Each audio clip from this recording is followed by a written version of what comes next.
మీలో చాలామందికి ఒడిశాలోని పూరి దేవాలయం తెలిసే ఉంటుంది. మనం నడిచే నేల కింద ఓ పెద్ద సిటీ ఉందని ఎప్పుడైనా ఊహించుకున్నారా? పూరిలో భక్తులు ప్రతిరోజు నడిచే వీధుల కింద వేల సంవత్సరాల నాటి ఆలయాలు, స్వరంగాలు, అలాగే బంగారు ఇటుకలు కనిపించాయి. కానీ ఇంత టెక్నాలజీ అప్డేట్ అయ్యాక కూడా పూరి లాంటి అంత పెద్ద సిటీలో అండర్ గ్రౌండ్లో మరో పెద్ద మహానగరం ఉందని ఎవరికీ తెలియలేదు. ఈ విషయం ఈ మధ్య న్యూస్లో సర్క్యులేట్ అవుతుంది. కానీ ఇది ఇప్పుడు వార్తల్లో తిరగాల్సిన న్యూస్ కాదు. 2022లో శ్రీమందిర్ పరిక్రమ్ ప్రాజెక్ట్ తవ్వకాల్లో ఈ నిజం బయటపడింది. కానీ ఈ నిజాన్ని దాదాపు 4 సంవత్సరాలు దాచారు. కానీ ఈ మధ్య ఐఐటి గాంధీనగర్ వాళ్ళు చేసిన జీపీఆర్ సర్వేలో ఇది తెలిసింది. వాళ్ళు ఈ సర్వేలో ఏమేం కనిపెట్టారో తెలిస్తే నాకే చాలా షాకింగ్ అనిపించింది. అక్కడ అండర్ గ్రౌండ్లో దాదాపు 43 హెరిటేజ్ స్ట్రక్చర్స్ ఉన్నాయి. అలాగే జగన్నాథ్ టెంపుల్ నుంచి సముద్రం వరకు ఒక సీక్రెట్ టన్నెల్ ఉంది.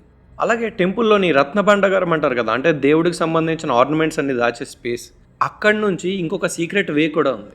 అలాగే అక్కడ బంగారు, వెండి ఇటుకలతో నిర్మించిన గదులు కూడా ఉన్నాయి. ఈ రిపోర్ట్ అంతా 2022లో సబ్మిట్ చేసినా ఇప్పుడు వరకు ప్రజలకు తెలియదు. అసలు ఏం దాచారో, ఎందుకు దాచారో ఎవరికీ తెలియదు. తీరా ఇప్పుడు విషయం బయటకు వచ్చినా సరే, బయట జరుగుతున్న ఈ యుద్ధ హడావిడి, లేదంటే ఈ LPG gas problems, petrol problems, వీటి వల్ల ఈ న్యూస్ ఎవరూ చూడట్లేదు. కానీ ఈ విషయం కూడా అందరికీ తెలియాలి అనే ఉద్దేశంతో నేను ఈ వీడియో చేస్తున్నాను. అసలు ఈ టెంపుల్ విషయంలో ఏం జరిగింది, ఈ జీపీఆర్ సర్వేలు ఏంటి, ఈ 4 సంవత్సరాలు ఏం చేశారు, వీటన్నిటి గురించి డీటెయిల్గా ఎక్స్ప్లెయిన్ చేస్తాను. మీరు మన ఛానల్ని సబ్స్క్రైబ్ చేసుకోకపోతే సబ్స్క్రైబ్ చేసుకోండి. ఈ వీడియో మన ఇండియాలో ఇంకా చాలా మందికి చేరాలి. అందువల్ల కింద కనిపించే హైప్ బటన్ అయితే ప్రెస్ చేయండి. ఇప్పుడు అసలు ఏం జరిగిందో తెలుసుకుందాం. 2022 సంవత్సరంలో జగన్నాథ పరిక్రమ ప్రాజెక్ట్ అని నిర్మాణం మొదలైంది. అప్పుడు ఏమర్ మఠం దగ్గర తవ్వకాలు మొదలుపెట్టారు. హెరిటేజ్ సైట్స్లో తవ్వకాలు జరిపేటప్పుడు జీపీఆర్ సర్వే అనేది చేయాలి. జీపీఆర్ అంటే ఏంటంటే గ్రౌండ్ పెనిట్రేటింగ్ రేడార్. అంటే నేల తవ్వకుండానే నేల కింద ఏముందో రాడార్ సిగ్నల్స్ పంపించి అండర్ గ్రౌండ్లో ఏముందో తెలిపే టెక్నాలజీ అనమాట. జనరల్గా ఇది నాసా వాళ్ళు మార్స్ మిషన్స్లో వాడుతూ ఉంటారు. కానీ 2026లో చేసిన తవ్వకాల్లో అక్కడే తప్పు జరిగింది. జీపీఆర్ సర్వే లేకుండా, ముందస్తు పరీక్షలు ఏవి చేయకుండా డైరెక్ట్గా పెద్ద పెద్ద మెషిన్స్ తెచ్చి తవ్వేశారు. తర్వాత ఆర్కియలాజికల్ సర్వే వాళ్ళు ఒరిస్సా హైకోర్టుకి ఎఫిడేవిట్ సబ్మిట్ చేశారు.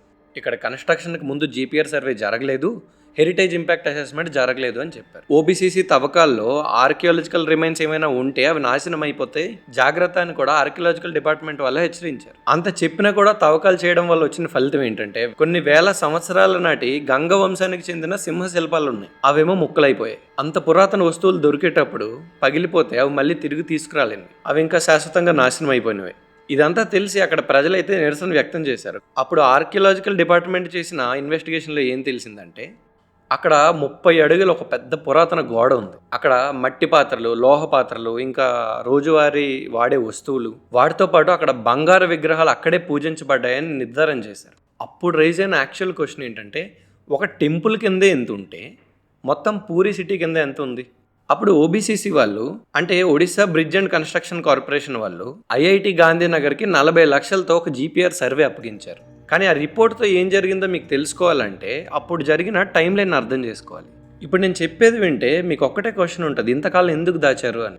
ముందుగా 2022 మేలో జీపీఆర్ లేకుండా తవ్వకాలు మొదలుపెట్టారు. 2 సింహాల విగ్రహాలు ముక్కలైపోయాయి. తర్వాత 2022లో ఓబీసీసీ వాళ్ళు 40 లక్షలతో ఐఐటి గాంధీనగర్కి జీపీఆర్ సర్వే అప్పగించారు. ఆ తర్వాత 2022 లోపే ఐఐటి సర్వే కంప్లీట్ చేసేసి రిపోర్ట్ సబ్మిట్ చేశారు. కానీ 2022 నుంచి 25 వరకు టెంపుల్ మేనేజ్మెంట్ చెప్పేది ఏంటంటే మాకు ఆ రిపోర్ట్ ఇంకా అందలేదు అని. ఐఐటి వాళ్ళేమో సబ్మిట్ చేసామంటారు, ఓబీసీసీ ఏమో ఈ స్టేటస్ అంతా ఇన్కంప్లీట్లో పెట్టేసింది. ఇలా 4 సంవత్సరాల పాటు 3 సంస్థలు కలిపి 3 రకాల స్టేటస్లు ఇచ్చాయి. ఇంకొకటి 2021లో రైజ్ అయిన ఇంకో హైలైట్ క్వశ్చన్ ఏంటంటే 1970 నుంచి రత్న భాండాగారం తాళాలు ఏవైతే ఉన్నాయో అవి ఎక్కడున్నాయో ఎవరికీ తెలియదు. అంటే మీరే అర్థం చేసుకోండి, దాదాపు 50 సంవత్సరాలకు పైగా జగన్నాథ స్వామి ఖజానా తాళాలు ఎవరి దగ్గర ఉన్నాయో ఎవరికీ తెలియదు. అంటే ఇన్నాళ్ళు లోపలేముందో ఆడిట్ జరగలేదు. ఇదంతా అబ్జర్వ్ చేసిన ఒక అడ్వకేట్ దిలీప్ బరాల్ గారు right to information act RTI ఉంది కదా, దాన్ని బేస్ చేసుకొని క్వశ్చన్ చేశారు. అది 2025-26లో జరిగింది. అతను అది ప్రశ్నించాక డిస్ట్రిక్ట్ ట్రెజరీ ఆఫీస్ నుంచి వచ్చిన ఆన్సర్ ఏంటంటే 1970 నుంచి రత్న భాండాగారం తాళాలు మా దగ్గర డిపాజిట్లో లేవు అని చెప్పారు. అక్కడి నుంచి ఇన్వెస్టిగేషన్స్ మొదలయ్యాయి. ఆ తర్వాత నిజం బయటపడింది. చూసారా, మనందరిలో ఒకరు ప్రశ్నిస్తేనే ఇన్ని నిజాలు బయటకు తీశారు. అలాంటిది మనందరం కలిసి ప్రశ్నిస్తేనే ఇంకెన్నో నిజాలు వెలుగులోకి వస్తాయి. అసలు జీపీఆర్ సర్వేలో ఏమేం దొరికాయి తెలుసా? అప్పుడు ఓబీసీసీ జీపీఆర్ సర్వేని ఐఐటికి అప్పగించింది కదా, ఆ తర్వాత ఐఐటి గాంధీనగర్ టీం వాళ్ళు శ్రీమందిర్ చుట్టూ 75 మీటర్ల పరిధిలో 5 మీటర్ల లోతు వరకు, అంటే దాదాపు 60,000 చదరపు మీటర్ల విస్తీర్ణంలో సర్వే చేశారు. అప్పుడు వాళ్ళు కనుగొన్నవి ఏంటంటే 43 హెరిటేజ్ స్ట్రక్చర్స్, మట్టి పాత్రలు, లోహ పాత్రలు, 21 చదరపు మీటర్ల వరకు స్ట్రక్చరల్ రిమైన్స్ అంటే పురాతన కట్టడాలు. అలాగే పూరి టెంపుల్ నుంచి దగ్గరుండే సముద్రం వరకు రహస్య స్వరంగం. అలాగే టెంపుల్ ఖజానా రూమ్ నుంచి అండర్ గ్రౌండ్లో ఎనామలీస్. ఈ విధంగా అండర్ గ్రౌండ్ సిటీ ఏదైతే ఉందో అది పూరి నగరం మొత్తం విస్తరించింది. ఆ రిపోర్ట్ని 2022లో సబ్మిట్ చేసిన టెంపుల్ మేనేజ్మెంట్ మాత్రం అందలేదని చెప్పారు. ఇలా కొంతకాలం నాంచిన తర్వాత అడ్వకేట్ దిలీప్ గారు ఆర్టీఐలో వేశారు. ఆ తర్వాత యాక్చువల్ రిపోర్ట్ బయటకు వచ్చింది. ఆ తర్వాతే తవ్వకాలు చేయాలని డిమాండ్ చేశారు. అదే టైంలో టెంపుల్ సీనియర్ సేవియట్ అయిన వినాయక్ దాస్ మహాపాత్ర గారు కూడా డిమాండ్ చేశారు. ఒకసారి అబ్జర్వ్ చేయండి, టెంపుల్ లోపలుండే మనిషే ట్రాన్స్పరెన్సీ అడుగుతున్నారంటే ఏం దాచారో ఊహించగలమా? జీపీఆర్ సర్వేలో గంగా వంశానికి చెందిన కొన్ని వస్తువులు దొరికాయి అని చెప్పాను కదా. అసలు గంగా వంశం అంటే ఏంటో తెలుసా? 5వ శతాబ్దం నుంచి 15వ శతాబ్దం వరకు పూర్తి కళింగని పాలించిన వంశం అది. ఒడిశాలో ఉండే హెరిటేజ్ సైట్స్ ఎక్కువగా కట్టించింది వీళ్ళే. 12వ శతాబ్దంలో జగన్నాథ ఆలయం కట్టారు. తర్వాత ఇప్పటికీ మనకు ఆశ్చర్యపరిచే కోనార్క్ సూర్య దేవాలయం కట్టింది కూడా వీళ్ళే. ఇప్పుడు అండర్ గ్రౌండ్లో దొరికిన అవశేషాలు కూడా వీళ్ళ వంశానికి చెందినవి.